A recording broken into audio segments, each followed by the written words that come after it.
ವಿಧಾನ ಪರಿಷತ್ ಪ್ರತಿಪಕ್ಷದ ನಾಯಕರಾಗಿ ಕೋಟಾ ಶ್ರೀನಿವಾಸ್ ಪೂಜಾರಿ ಆಯ್ಕೆಯಾಗಿದ್ದಾರೆ. ಬಿಜೆಪಿ ರಾಷ್ಟ್ರೀಯ ಅಧ್ಯಕ್ಷ ಜೆಪಿ ನಡ್ಡಾ ಅವರ ಸೂಚನೆಯ ಮೇರೆಗೆ ವಿಧಾನ ಪರಿಷತ್ ಹಾಗೂ ವಿಧಾನಸಭೆಗೆ ವಿವಿಧ ಜವಾಬ್ದಾರಿಗಳಿಗೆ ಶಾಸಕರನ್ನು ನೇಮಕ ಮಾಡಲಾಗಿದೆ. ವಿಧಾನಸಭೆ ಉಪನಾಯಕನಾಗಿ ಅರವಿಂದ್ ಬೆಲ್ಲದ್ ಆಯ್ಕೆಯಾಗಿದ್ದಾರೆ. ಈ ಮೂಲಕ ಪರಿಷತ್ನಲ್ಲಿ ಬಿಎಸ್ವೈ ಆಪ್ತನಿಗೆ ಹೈಕಮಾಂಡ್ ಮಣೆ ಹಾಕಿದರೆ ಬಂಡಾಯ ತಣಿಸಲು ಅರವಿಂದ್ ಬೆಲ್ಲದ್ ಅವರಿಗೆ ವಿಧಾನಸಭೆಯಲ್ಲಿ ಸ್ಥಾನ ನೀಡಲಾಗಿದೆ. ಇನ್ನು ಮಾಜಿ ಸಿಎಂ ಬಿಎಸ್ ಯಡಿಯೂರಪ್ಪ ಅವರ ಬಣದ ಎನ್ ರವಿಕುಮಾರ್ ಅವರನ್ನು ವಿಧಾನ ಪರಿಷತ್ ಮುಖ್ಯ ಸಚೇತಕರಾಗಿ ಆಯ್ಕೆ ಮಾಡಿದರೆ ಸುನಿಲ್ ವಲ್ಯಾಪುರೆ ಅವರನ್ನು ವಿಧಾನ ಪರಿಷತ್ ವಿರೋಧ ಪಕ್ಷದ ಉಪನಾಯಕನನ್ನಾಗಿ ಆಯ್ಕೆ ಮಾಡಲಾಗಿದೆ. ರಾಜ್ಯದಲ್ಲಿ ಹೊಸ ಸರ್ಕಾರ ಅಧಿಕಾರಕ್ಕೆ ಬಂದರೂ ವಿಧಾನಸಭೆ ಹಾಗೂ ವಿಧಾನ ಪರಿಷತ್ನ ವಿರೋಧ ಪಕ್ಷದ ಆಯ್ಕೆ ಆಗಿರಲಿಲ್ಲ. ಈ ಬಗ್ಗೆ ವ್ಯಾಪಕ ಟೀಕೆಗಳು ಕೇಳಿಬರುತ್ತಿದ್ದವು. ಈ ಎಲ್ಲಾ ಬೆಳವಣಿಗೆಗಳ ನಡುವೆ ವಿಧಾನಸಭೆ ವಿರೋಧ ಪಕ್ಷದ ನಾಯಕನಾಗಿ ಆರ್ ಅಶೋಕ್ ಆಯ್ಕೆ ಮಾಡಲಾಯಿತು. ಆದರೆ ವಿಧಾನ ಪರಿಷತ್ ವಿಪಕ್ಷ ನಾಯಕನ ಆಯ್ಕೆ ಆಗಿರಲಿಲ್ಲ.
ವಿಧಾನ ಪರಿಷತ್ ಪ್ರತಿಪಕ್ಷದ ನಾಯಕರಾಗಿ ಶಾಸಕ ಕೋಟಾ ಶ್ರೀನಿವಾಸ್ ಪೂಜಾರಿ ಆಯ್ಕೆಯಾಗಿದ್ದಾರೆ.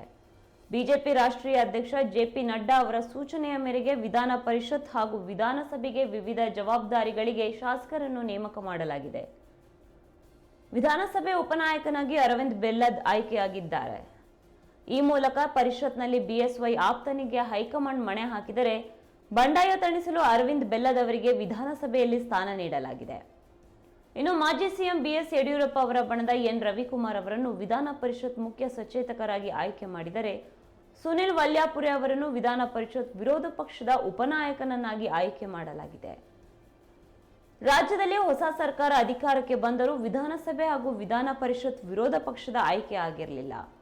ಈ ಬಗ್ಗೆ ಸಾಕಷ್ಟು ವ್ಯಾಪಕ ಟೀಕೆಗಳು ಸಹ ಕೇಳಿ ಬರ್ತಾ ಇದ್ವು. ಈ ಎಲ್ಲಾ ಬೆಳವಣಿಗೆಗಳ ನಡುವೆ ವಿಧಾನಸಭೆಯ ವಿರೋಧ ಪಕ್ಷದ ನಾಯಕನಾಗಿ ಆರ್ ಅಶೋಕ್ ಅನ್ನು ಆಯ್ಕೆ ಮಾಡಲಾಗಿತ್ತು. ಆದರೆ ಇಲ್ಲಿಯವರೆಗೂ ವಿಧಾನ ಪರಿಷತ್ ವಿಪಕ್ಷ ನಾಯಕನ ಆಯ್ಕೆ ಆಗಿರಲಿಲ್ಲ. ಇದೀಗ ವಿಧಾನ ಪರಿಷತ್ನ ವಿಪಕ್ಷ ನಾಯಕನ ಆಯ್ಕೆಯಾಗಿದ್ದು ಕೋಟಾ ಶ್ರೀನಿವಾಸ್ ಪೂಜಾರಿ ಅವರು ವಿಧಾನ ಪರಿಷತ್ನ ವಿಪಕ್ಷ ನಾಯಕನಾಗಿ ಆಯ್ಕೆಯಾಗಿದ್ದಾರೆ.